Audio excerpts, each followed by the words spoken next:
26 सितंबर 2025 को वैज्ञानिक तथा औद्योगिक अनुसंधान परिषद यानी CSIR ने अपना 84वां स्थापना दिवस मनाया। इस बार यह आयोजन राजधानी दिल्ली के डॉक्टर अंबेडकर इंटरनेशनल सेंटर में किया गया।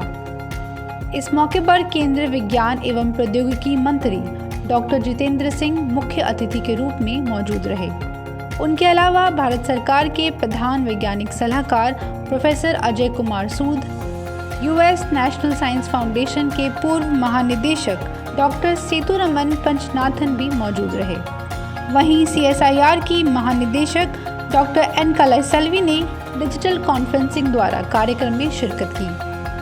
सभी गणमान्य अतिथियों का हार्दिक अभिनंदन और पूरे CSIR परिवार का धन्यवाद करते हुए डॉक्टर N कलाइसेल्वी ने पिछले एक साल में CSIR द्वारा किए गए उत्कृष्ट कार्यों में से कुछ खास उपलब्धियां सबके साथ साझा की।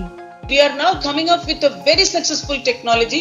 Paracetamol is indigenized just few months back, and that particular technology is going to give a different kind of identity to India.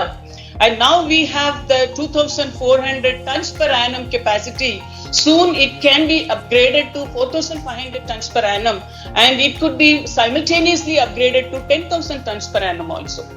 Similarly, in the case of sustainable aviation fuel, it is MRPL who is now coming up with the construction of a plant. The plant capacity is again 9,000 tons per annum.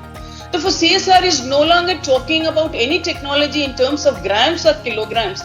We are talking about the technologies in real-time application and full-scale capacity production that amounts to tonnage.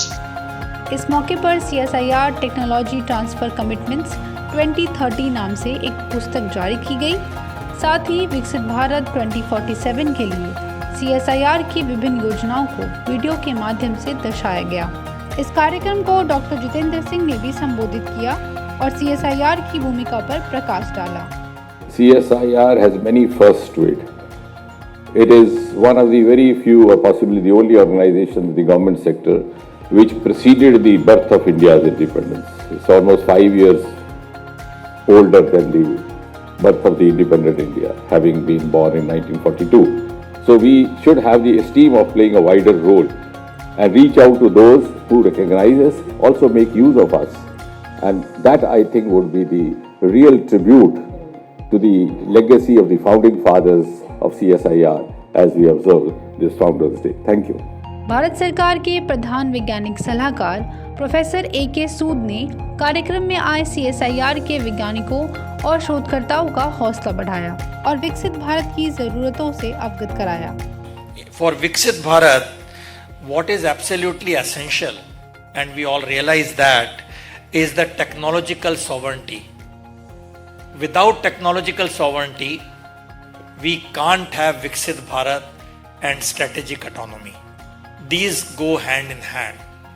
Now, in this endeavor, CSIR with its 37 labs has a major role to play, and I am glad to see it is playing a role.